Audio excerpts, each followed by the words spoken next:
Hey, greetings, Fright Nights. I'm Count Jackula. I'm the Horror Guru. And tonight we're going to talk about Zombeavers.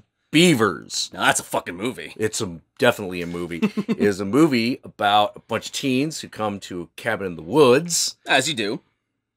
And there are zombie beavers. Yes, zombie beavers created by toxic waste falling off of a truck and falling into their their creek, their lake. Yeah, like the creek that's there. Yeah, and landing right on their beaver dam, and so they all get infected. They become zombeavers and they start eating people. Yep. Now, if you are not into the idea of zombie beavers attacking people, it's okay. No, it's not. What the fuck? What the fuck, people? What the fuck? No, you should be totally into this idea. If you're not zombie into this beavers, idea, why are you watching our show? He's got you there.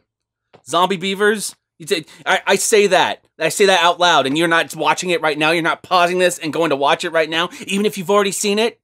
You fucking disappoint me.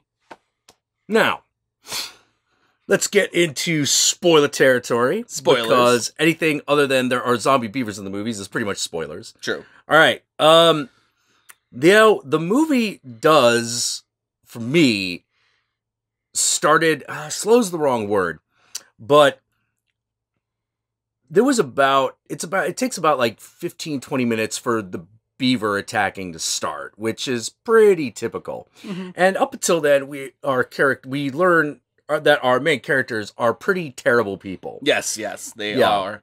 They're basically their bodies set up for the slaughter. Yep. Absolutely. And I think I just have a high tolerance for awful characters getting slaughtered because I love those kinds of movies.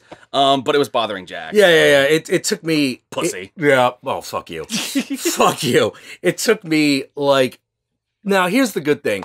About the time I had my fill of these characters fucking around is when the first beaver attack happens. And once that first beaver attack happens, it's fucking full speed ahead, full throttle. Let's just go all the way. And that's where the movie gets gooder. Beaver puppets popping up out of showers, out of the ground, like they dig tunnels underneath the house, biting people's legs off. It's fucking great. Yeah. It's great. And the fact that it really is just really obvious, like beaver puppets, just makes it even better. They're good beaver puppets, but they're obviously puppets. And they're obviously just people like in the microphones going. Yeah, exactly. It's kind of like once the beavers show up, it kind of turns into, even though it's a cabin in the woods movie, like it turns into like a Gremlins clone, but with beavers. Yeah. It's a lot like Gremlins after that, like because the beavers are all over the place, and you start to realize that shit that was set up during the first 20 minutes of the movie all comes back. So you're like, hey, there's a hunter there. Does that come back? Yes. Yeah, that guy's going to come back. He starts saving some of the characters from the beavers. They hold up in the neighbor's house. Here's where we're going to get into some major spoilers here. All right. If you're not in on zombie beavers eating up a bunch of teenagers in a cabin in the woods with little zombie puppets going, then hold on. We might be able to sell you further right now past this point. All right, spoilers. All right, the zombies turn people into human zombie beavers. Yes. They bite them, and if you still live, you will turn into a beaver with fucking tail and everything. Yeah, with a big flat tail that pounds on the ground and everything. So, like, a couple of the kids hold up in the neighbor's house, while the other ones are stuck in the main house. And in the neighbor's house, the neighbors start coming back to life as beavers and attacking them, and it's fucking amazing. Yeah, and then you're like, well, what about all those forest animals that we set up in the beginning of the movie? They establish a bear at the beginning of the movie that you don't expect to come back, but it does as a Zombeaver. Holy shit. Guys, I'm telling you, gotta watch this movie. Gotta fucking watch it. Stop it. Go watch it now. Yeah, it's really good. This was one of the Indiegogo Kickstarter movies, wasn't it, I think? I have no idea. I don't either. All right, awesome.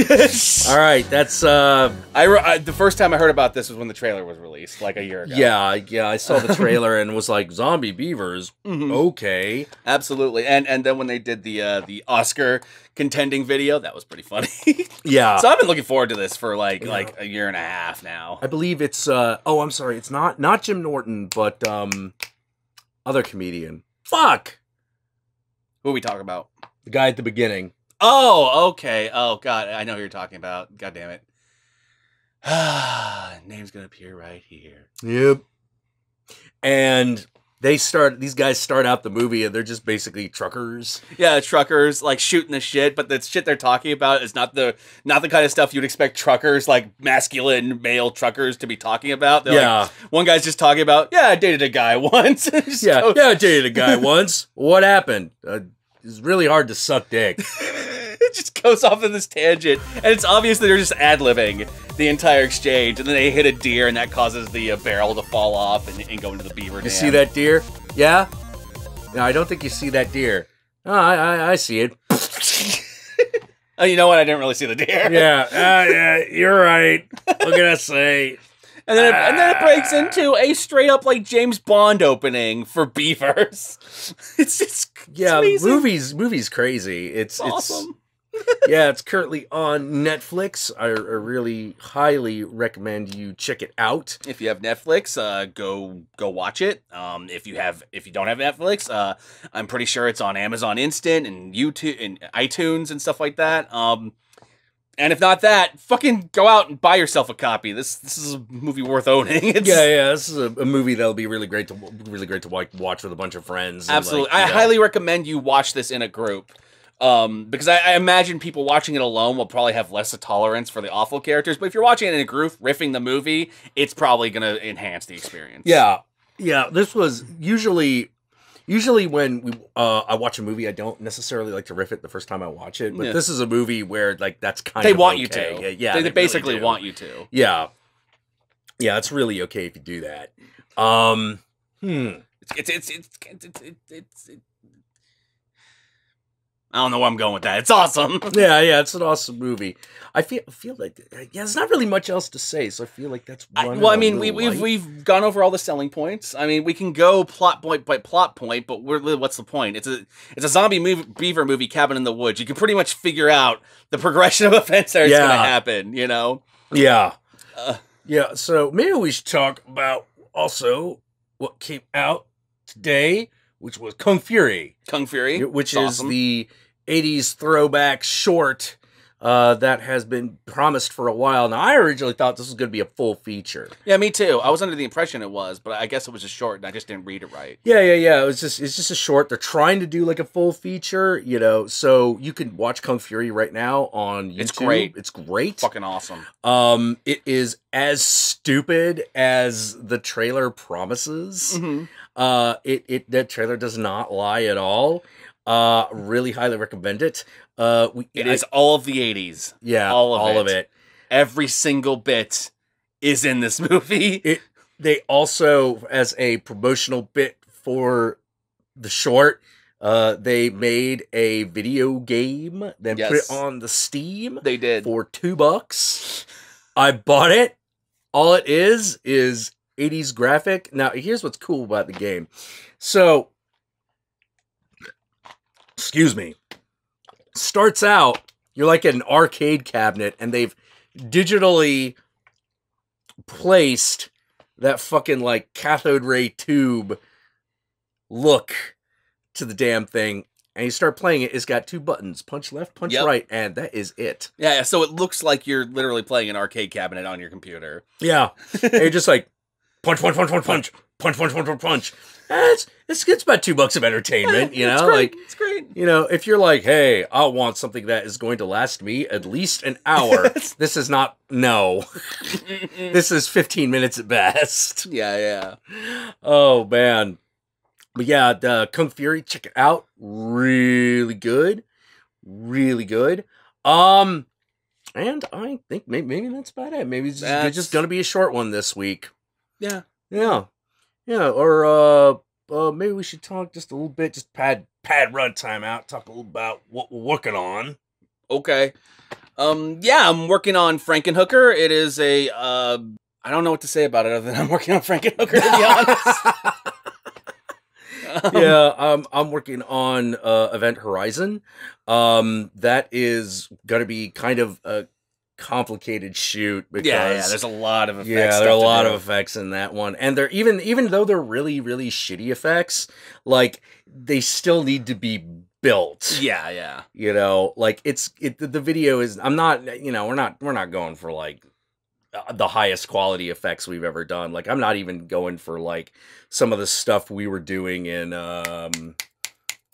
Targets. Mm-hmm. You know, it looks dumb, but like there is a bit that requires us to build a really cheap set, which we have all the materials for, but like we just gotta do it. We just gotta do it. It's just gotta take some time. Yeah. We'll totally do that once it's done written. You know? Yeah. Still in like once the first finished. draft phase right now. Yeah.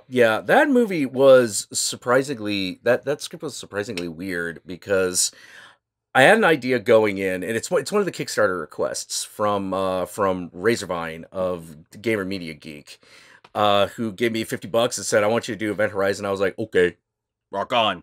Fucking love that movie. Yeah. It's a good movie. It's a really good movie. And it's one of the reasons that the script was kind of hard to write. Yeah. Because there is some stupid stuff that happens in that movie. There's some logical things you can poke holes through, but overall, it's a really effective movie. Yeah. So even some of the stuff you could poke logical holes through, it's still kind of like you almost don't notice it when you watch it most of the time. Yeah, you really don't. Even though it's there, you can poke holes in it. It's not really a problem because the movie's so effective. You just go through it. Yeah. It took me like going through this movie twice with a super critical eye to notice this one thing, which comes up in the video where I'm like, wait a minute. That doesn't make any sense. Yeah, and when he brought it up, I'm like, oh, no, I never thought of that. You're right. That doesn't make much sense. But it's a testament to how good the movie is that you don't notice it unless you really look at it. Yeah, unless you really think about it, you know, and then you're like, wait, that was kind of stupid. Yeah. Well, it's kind of like the opening to Citizen Kane in that way. Yeah, exactly. You're like, well, if we didn't do that, then there wouldn't be a movie. Yeah. So... And for those of you who don't know, the opening of Citizen Kane has him die and there's no one in the room and he says Rosebud.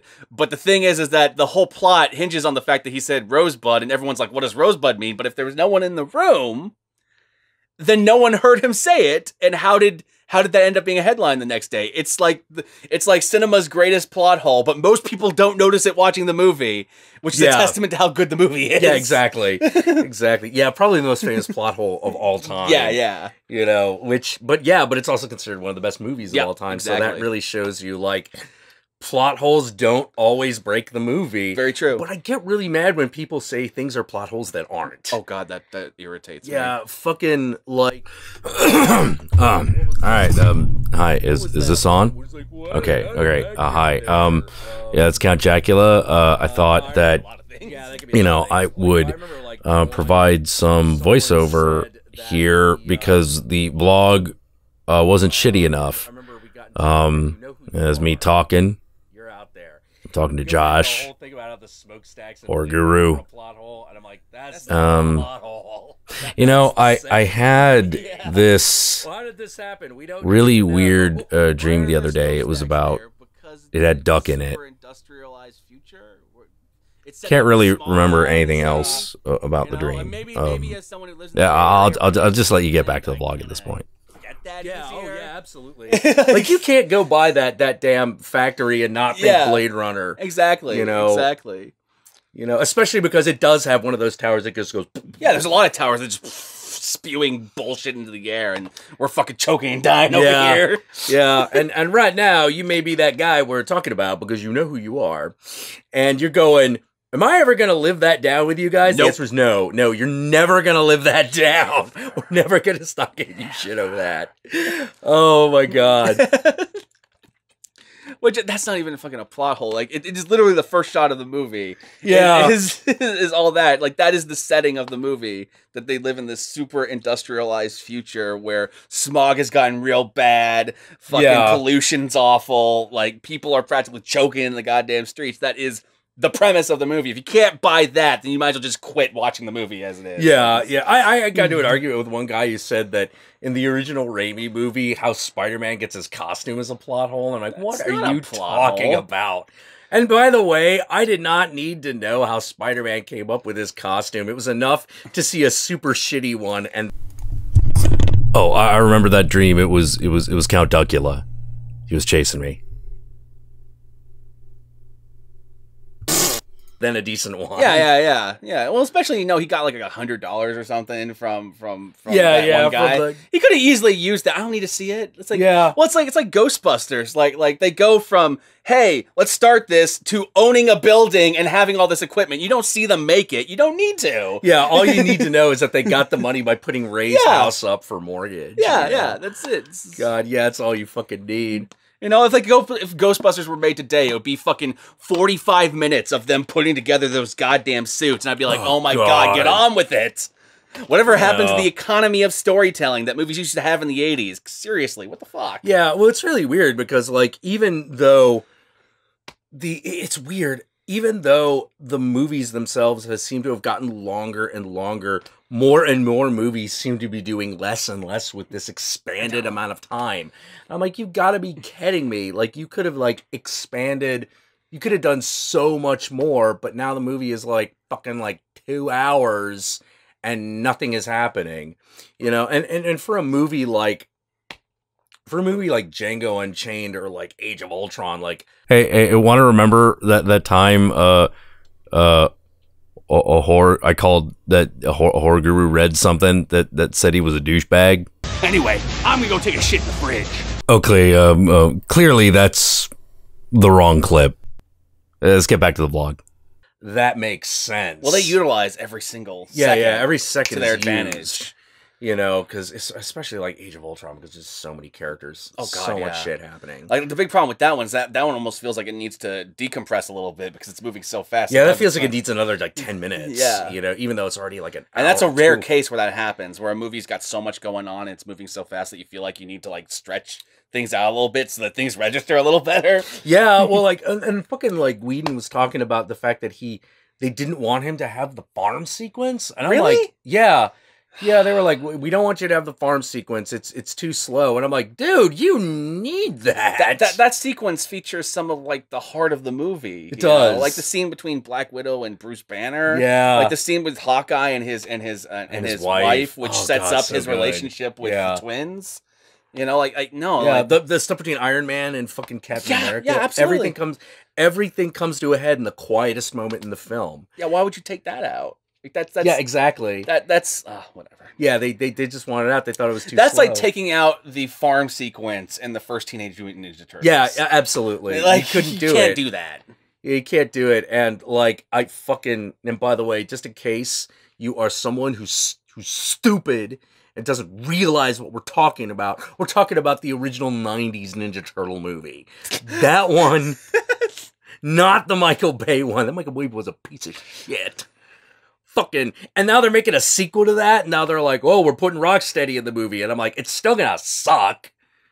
I can't really comment on it because I just didn't feel like watching that to begin with, so I haven't seen it. Like, it didn't look good to me. So, well, yeah, okay. Did you see that trailer?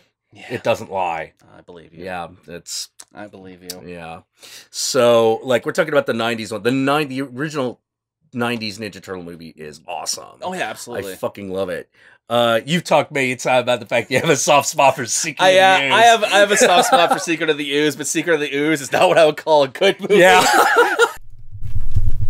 You know what? I really don't know who I am anymore, and you know, everything's a drag, and everything sucks, and everything was better back when you know, all the old people were on the site. So yeah, I'm gonna quit reviewing. Okay, I changed my mind. I'm not going to quit reviewing because I realized my true calling in life is to do My Little Pony abridged series. Because fuck, god damn it. No, I can't. Oh, fucking My Little. I fucking know. Rape it with a chainsaw. Hey, Corey Feldman has more lines in it. Yeah, he does. He does. And Vanilla Ice does a theme song. Yep. That movie is dumb. It's a relic from my childhood that I can watch anytime, but a good movie it's not. Yeah, well, it's one of those things where I knew that movie had there are a couple of actors that when they show up, you're like, it doesn't matter how good the actor is. Usually these actors are great, but they're also the sign that the movie is probably not so good. Mm-hmm. Like, a great example is like modern Christopher Walken.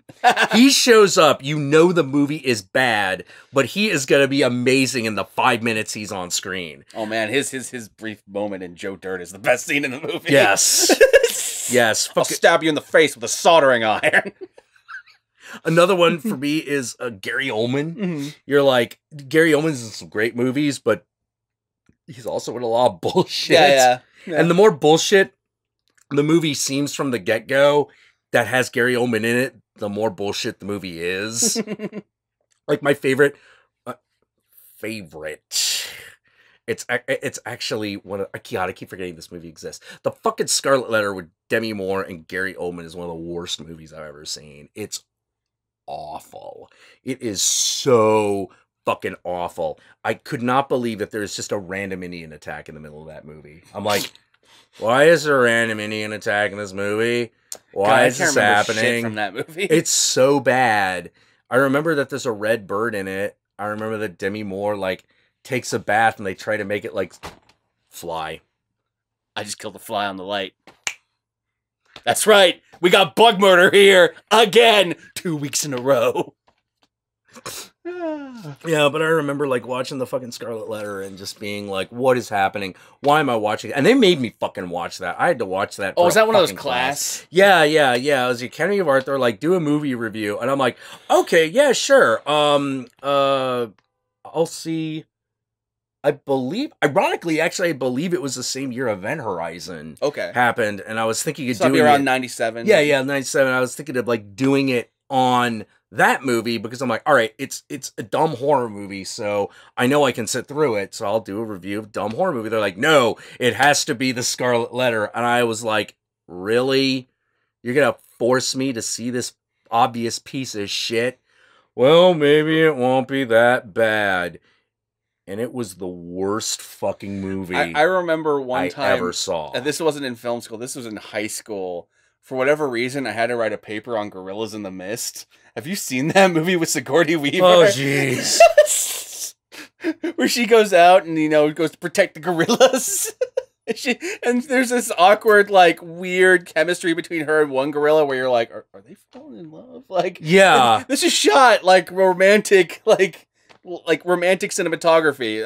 I think they're falling in love. That movie like got a bunch of Oscar nominations. Yeah. Well, I mean, it's not a bad movie, but it's not my kind of movie. Yeah. So it's like, yeah, it was like fucking like, oh God, I don't know why, but for some reason I remember the year. This is the same year Terry Gilliam's Brazil came out.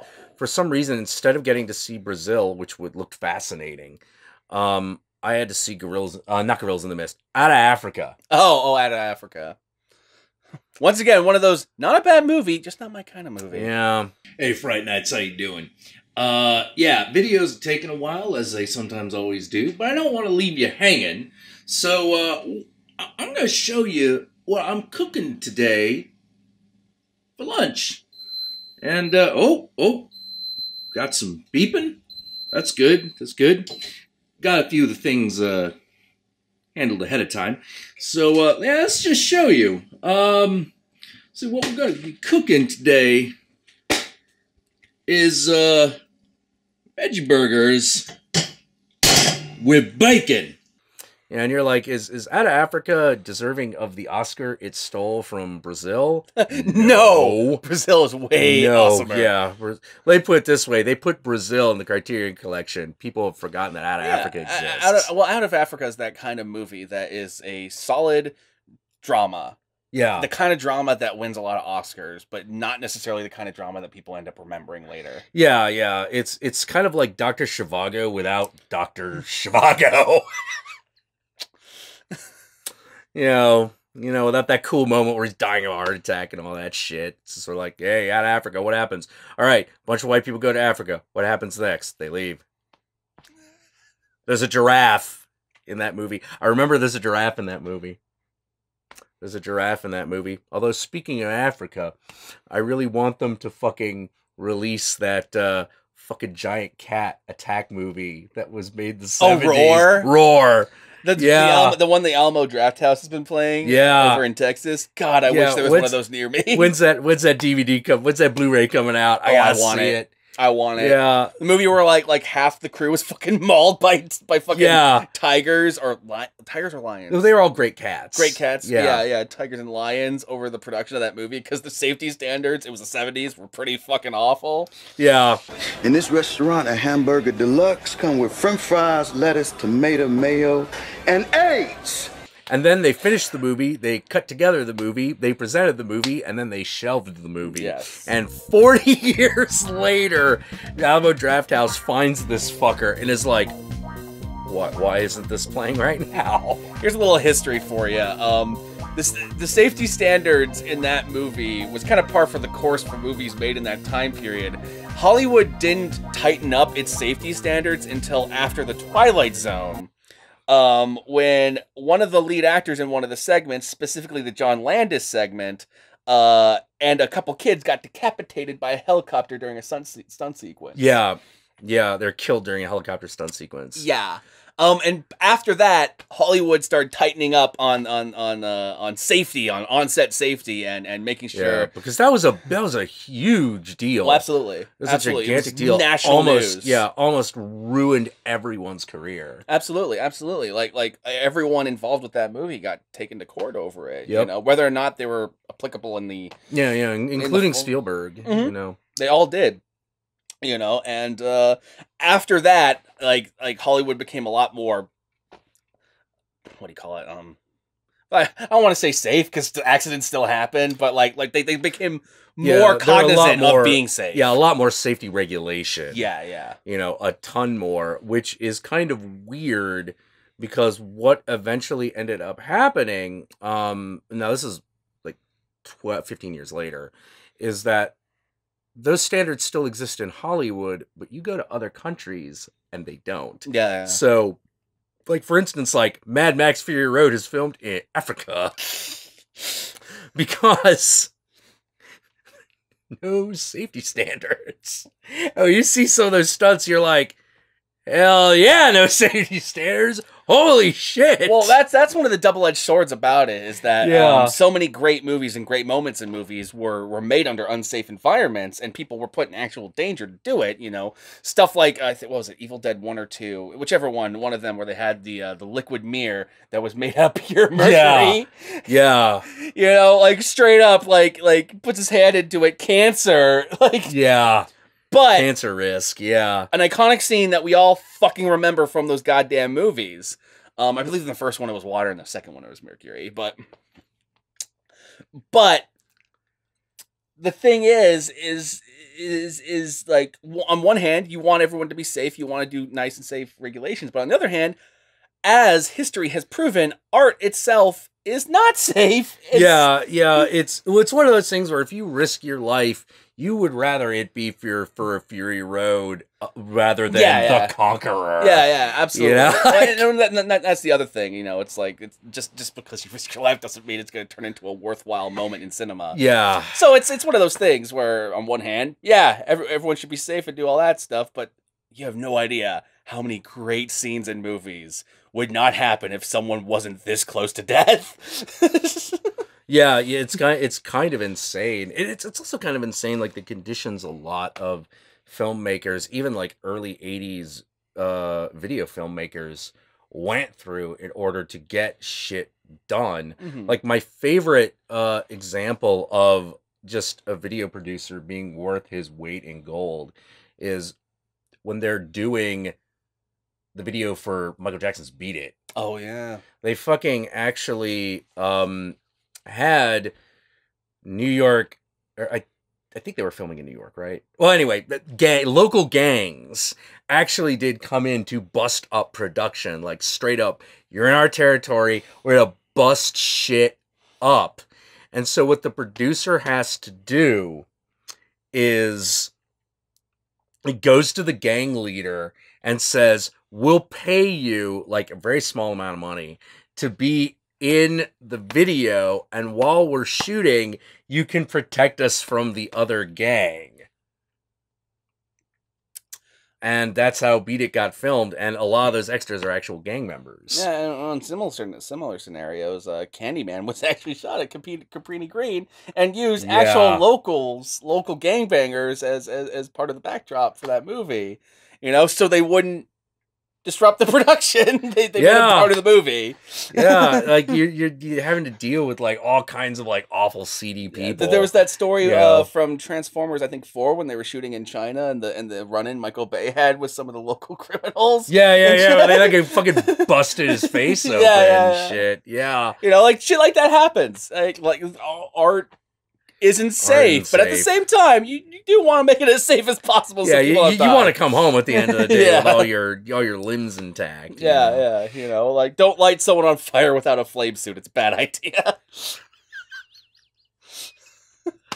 Oh man. You know, like you're talking about Event Horizon right now. We just watched the commentary, and they talk about like putting some flame retardant liquid on Lawrence Fishburne's hand so he can stick his hand in the fire. Yeah. It's a scene where Lawrence Fishburne like sticks his hand in through a flame, and that actually happened. And that actually, you know, that they are taking safety precautions there. But even then, like that is fucking dangerous, even with the retardant on. Yeah, and even then, like they admit when they did this one scene where there's a fireball that comes down a corridor, they almost burned Pinewood Studios to the ground. Yeah, because the flamethrower ended up being so strong, it went up, fell onto the ground, and started flaming the ceiling, and then eventually tipped over and started flaming the ground. And underneath the floor where they're shooting, because this is a set that's on a raised platform, wooden platform, by the way, and wooden surroundings and wooden ceiling. Underneath it is the gas canisters where they hid they hid all the fuel for the flamethrower. So the floor starts catching on fire, and they're basically just bailing the fuck out of there. Like, oh god, it's gonna blow. Yeah. They evacuate Pinewood Studios, and because they were like, and a lot of people are like, well, shouldn't that have been on a remote control? It was. It failed. Yeah. You know, they're like, quick, turn it off. He's like, I can't. The flamethrower is literally on top of the button. I would have to go in to shut it off. Yeah. And I literally cannot, because if I try, I will literally melt. Because the force of the flame was more powerful than they expected, and it flew the thing on top of the thing. Yeah, you're just like, oh my god. The flamethrower on top of the button, and you're like, oh, ooh, ah. Oh my god. So even with trying to be at the utmost of adhering to the utmost of safety regulations, shit still happens. Yeah, it happens all the time. But Roar is fucking inexcusable. Yeah, it's massively reckless. You're like, all right, so have that tiger jump on that guy. Wait a minute. Oh man, and this was pre Siegfried and Roy accident. Oh yeah, way pre. Now no one was mauled that badly. Really? There was some bad people in hospitals. Oh jeez. Yeah, there was some bad maulings on that set. Oh, that's part of the reason why I got shelved. Yeah, all right, never mind, I'm full of shit. People got Siegfried and Roy up in that. Pretty much. But with that said, it kind of makes me want to see the movie. Oh god, I gotta see the movie. Yeah. I have to. This is it was filmed. They went through that to put it on film. That means it must be seen. Yeah. Someone's got to see it. You don't sweep that under the rug. If you're gonna have people fucking bleed and be mauled for the film, then the film better be seen. Like Yeah, like have all proceeds go to the fucking widow's fund or something. But it's way too late for that at this point. Oh yeah, everyone's too late. Half that crew and cast are just dead just because it's been 40 fucking years. Oh man. Well, I think we padded out the vlog long enough. I think that's pretty good. So we will see you next time.